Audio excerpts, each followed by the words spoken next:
Whenever I'm designing a project, a website, or a brand for a client, I'm always concerned about using AI generators. I'm very picky because I know that some AI generators scrape the web, or you just don't know how they are trained or where they're getting the images from. And that's where I found iStock. They have a generative AI tool that actually is commercially safe. Your clients are legally protected, and their model is actually trained off their whole iStock library. And iStock's been around for ages. They've been around since 1995. So they have so many images, millions of images on there, like illustration, vectors, a whole bunch of stuff. I'll show you how to use the generator and start generating some images. I'm actually working on a website for a client at the moment. As you can see, here's the design I have right now for a creator agency that connects brands to influencers or creators.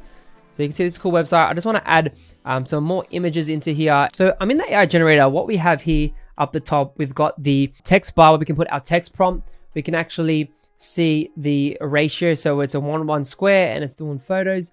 You can also do negative prompts, which will exclude certain aspects or certain images that you don't want, and it'll tell you how many generations are remaining, which is cool. We've also got the prompt builder as well, so you've got the main subject, action, surroundings, and visual aesthetics. So I'm going to use the prompt builder, and I want to say a content creator, maybe we can say where for studio, cinematic, plants and art posters in the background. Let's generate. Now on the side, I can change the content type to like photos, illustrations. I can change the aspect ratio if I want more of a landscape view.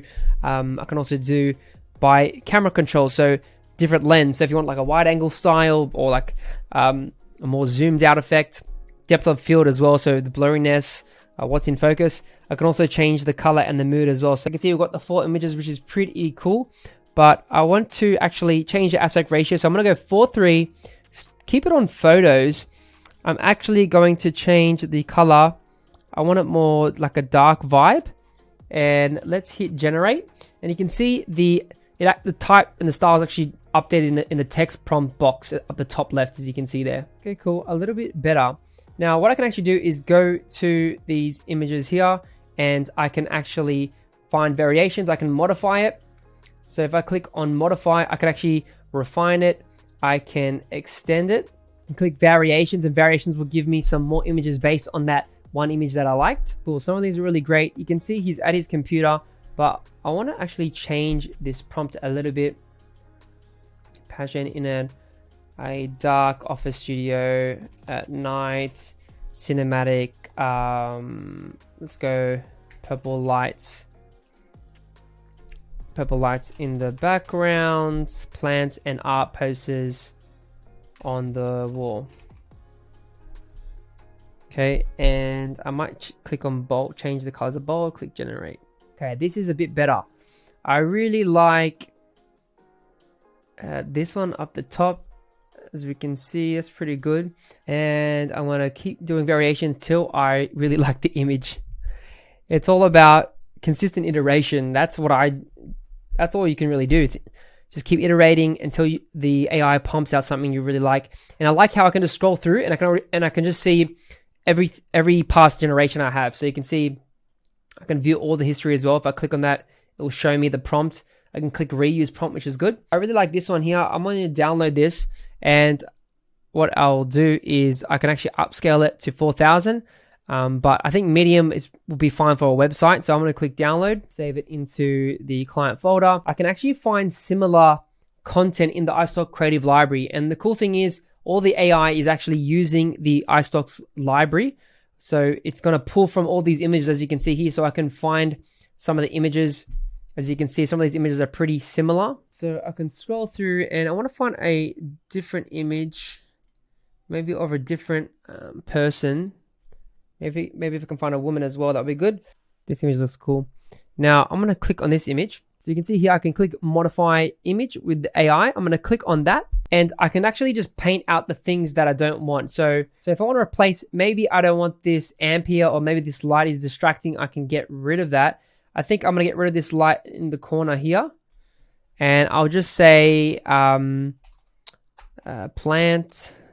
Down the bottom, you can see we've got a selection of images we can use. I can click on it, and it's actually added that plant on the desk, which is really great. If I just zoom in a little bit, you can see the shading is pretty good. It matches the lighting of the scene. You can see the lighting is coming from this side There's probably a light in the front of his desk. And I can click through these and see all the different variations. I can also get rid of this amp. All right, we got some more generation. So we can see now, cool, we've got like, looks more natural, like a book on some books, got the notepad there. So now I'm gonna go ahead and do some illustrative style, either icons or backgrounds. And now I'm gonna go to the top right and click on illustration and change the aspect ratio to 16:9. And I most likely will do vivid here. And I've gone ahead and written down a prompt. I'm gonna put colorful orange, peach sunset, gradient with noise texture, background, and maybe we'll put like dark vignette or radial gradient as well to make it more coming out from the center. And we'll click generate. Pretty cool. We've got the sort of a sunburst effect here. This gradient is really nice. Love the orange sunset to like the cool blues. This is a cool texture as well. And then we've got this one. I like the grain, but I want to see some variations. So let's click variations and see what we get. Okay, this is nice. That's cool. I really like this one. I can select this and we can extend it, change the aspect ratio a little bit. Freeform is always better because I want to get some more. And I just want to make it a bit darker on the edges. So that means you want to set black color. Let's say black color on the outside. Click generate. Okay, this is nice. Boom. So you can see the detail pretty good. I'm going to go ahead and bring the image in and it should load that in. Super cool. I'm just going to scale it down, which is nice. And then I'm going to bring it in behind the section. So you can see it should snap there. And then make sure that position's on relative. And what I want to do is I want it to fill. So just scale up the gradient and I'm going to drag it below the ticker there. So now we've got this cool gradient background. I might scale it down a little bit. You can scroll through and you can see now it's on that gradient, which looks pretty cool. I've added these images in here and I'm going to drag it into the top hero section. Going to change the radius as well.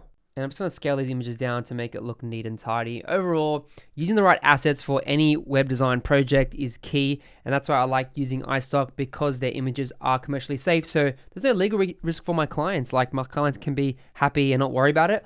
And I like picking AI images because I have more control over how I generate them and what I can create. We'll do fade in, slide in, slide this one in from the right. Boom, there we go. We've got the images there. Scroll through and we've got the background section that we got from iStock. And this goes out looking super cool. So if you want to try out iStock, you can actually try it out below. I'll put the link in the description. Give it a go. Start generating some images and illustrations. And it's all commercially safe AI images. You don't have to worry about getting into trouble when you're working on a client project or posting on social media. So give it a go and I think you'll like it.